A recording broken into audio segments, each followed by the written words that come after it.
Maurice Kamto répond à Shakiro et clarifie sa position sur l'homosexualité. Pour ceux qui ne sont pas au courant de cette affaire, je vous laisse écouter les propos de Shakiro qui sont devenus viraux sur la toile. Et après les propos de Shakiro, je vous fais écouter la réponse sanglante de Maurice Kamto. Les amis, écoutez. Donc, arrêtez cette hypocrisie. Voilà.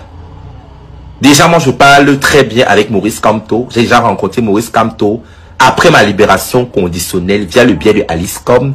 Et il n'a aucun problème pour les droits des LGBTQI. Il n'a aucun problème. Parce que durant leur campagne présidentielle, on leur a posé des questions.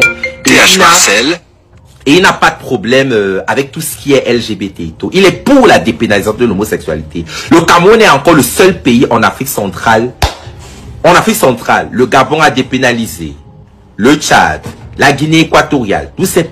Eh bien, cette vidéo de Shakiro est devenue virale sur la toile depuis hier.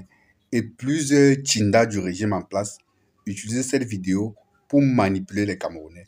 Les amis, Maurice Kamto a clarifié sa position concernant l'homosexualité. Donc, je vous laisse écouter dans la foulée la réaction de Maurice Kamto. Les amis, écoutez grandement les oreilles. Avant de vous laisser écouter cette réaction de Maurice Kamto, laissez-moi vous dire que nous sommes en année électorale et en tant que tel, les gars d'en face ne vont pas s'arrêter. Les gars vont continuer à multiplier les manœuvres et les stratégies dans le but de détourner la jeunesse camerounaise de l'objectif principal. C'est quoi l'objectif principal? C'est de s'aligner derrière le seul leader qui montre qu'il veut le changement, le seul leader capable d'amener le peuple camerounais vers le changement. Et leur mission principale est de tout faire pour le discrédibiliser, pour le discréditer. Vous l'aurez compris, les amis. Parce que, voyez-vous, on dit souvent, il y a un adage de chez nous qui dit on ne jette des fruits qu'à un arbre qui jette des fruits. On ne jette des pierres, autant pour moi, qu'à un arbre qui donne des fruits. Comment comprendre qu'avec plus de 12 opposants qui sont sur la scène politique camerounaise, du moins pour ceux qui se réclament être des opposants, tout le monde fait des tirs groupés sur un seul opposant. Même le régime en place. Donc, quand je dis tout le monde, c'est avec le régime en place, quoi. Tout ce beau monde-là se concentre contre une seule personne. Alors que la personne n'est même pas au pouvoir. Alors qu'on dit que la personne n'a aucun élu. Alors qu'on dit que la personne ne connaît rien en politique. Mais c'est cette personne-là que tout le monde veut abattre. Alors, les amis, je vous laisse écouter très attentivement cette réaction du professeur Maurice Kamto, dans laquelle il clarifie clairement sa position sur l'homosexualité. Écoutez et partagez, les amis. Allez, récalez-vous. Non, la question, d'abord, vous m'avez, je ne sais pas si c'est, vous voulez savoir mon statut par rapport à l'homosexualité, je n'en suis pas. Voilà, donc il faut d'abord, premièrement, c'est très clair. Comme vous disais, je me souviens, j'étais en tournée en Europe avec un de nos camarades, et quelque part on nous a posé la question. Et il a dit, vraiment, nous on ne connaît pas encore l'autre là. Donc, vraiment, je m'excuse, mais je ne connais pas encore l'autre. La deuxième chose, vous me demandez si je suis pour l'homosexualité, je vous dis non. Je suis contre l'homosexualité.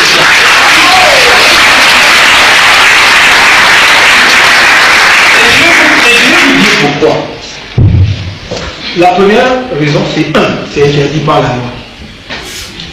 La deuxième raison, c'est qu'au Cameroun, l'homosexualité est devenue un système d'esclavagisation des enfants.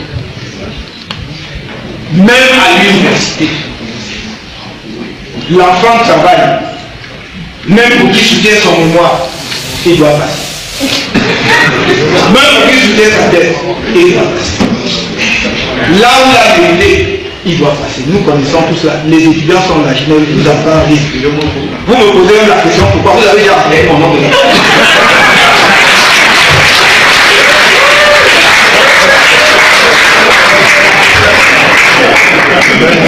Mais bien pire, c'est que aujourd'hui, progressivement et dans le monde, on veut imposer cela comme une valeur dominante. c'est-à-dire que quelqu'un ne se contente pas donc de vivre sa vie homosexuelle dans le coin, peut-être on ne sait même pas, mais il veut maintenant que tout le monde soit heureux.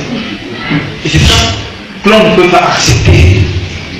Parce que si on accepte, les enfants viennent d'où? Et même maintenant, ils vont non seulement se marier, ils vont adopter les enfants de qui?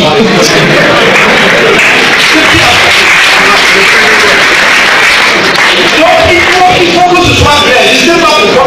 Comme ici au Cameroun, vraiment mon taux là est bon. Je ne sais même pas comment c'est arrivé. De toute façon, vous m'avez déjà vu où?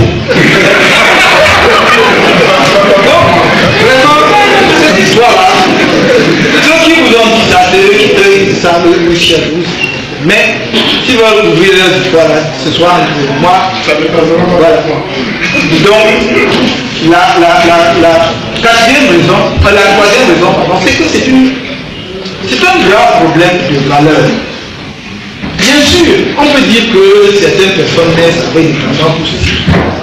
Mais le problème au Cameroun, c'est que ce n'est pas comme ça. C'est devenu une modalité pour s'élever dans la société. Donc, vous voyez donc des gens, j'ai même lu, y compris des Camerounais, dit qu'il était d'abord marié, après maintenant il a changé. Donc ce n'est pas, on ne peut pas nous dire que cette personne-là était naturellement ça. Donc ça devient des choix. Il ne faut donc pas qu'on trompe les Camerounais, les gens choisissent donc. Mais je vais vous dire une chose. Je lisais récemment, il ne faut pas que nous suivions bêtement des mots. Je lisais récemment un article sur, non pas l'homosexualité, mais pire, sur la pédophilie.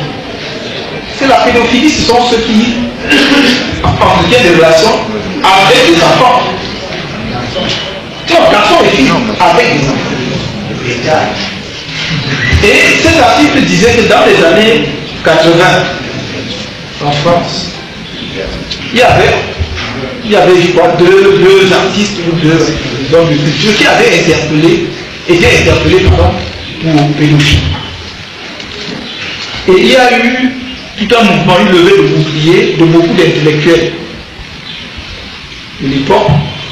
Je peux citer les noms puisque c'était dans les journaux, puisqu'ils avaient signé une tribune dans le journal Le Monde, des philosophes comme Michel Foucault, Jacques Derrida, Jean-Paul Sartre, et même quelqu'un comme Jacques Lang et tout, qu'ils avaient signé, pour dire que non, vraiment, quel est le problème? Il n'y a pas de limite d'âge, vraiment, pourquoi on veut empêcher aux enfants aussi d'être bien? Que la peine de limiter l'âge dans la sexualité, là, c'est pas bon, il faut laisser qu'une enfant n'importe. Oui, des gens, c'est eux qui ont écrit et signé comme ça. Et l'auteur de l'article disait que si c'était aujourd'hui, tous ces gens-là seraient même poursuivis et enfermés, parce qu'aujourd'hui, même dans notre société, plus personne ne tolère qu'on touche à un enfant. Vous voyez donc en 80, jusqu'où les gens voulaient aller, pour dire qu'il n'y a pas de limite, qu'on ne doit pas fixer de limite en matière de sexualité. Et maintenant, la même société constate quand même que c'était une dérive inacceptable. Donc c'est la même chose, même si certains disent que dans notre société, il y avait l'homosexualité, vraiment personne ne savait. Ou en tout cas, c'est les gens qui faisaient ça qui savaient. Mais aujourd'hui, on veut nous imposer ça comme un modèle. C'est ça qui fait le problème. Et c'est ça qu'on ne peut pas accepter.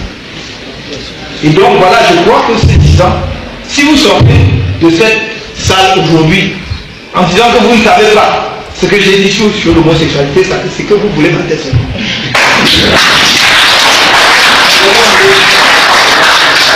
Est-ce que je n'ai pas été clair? Si.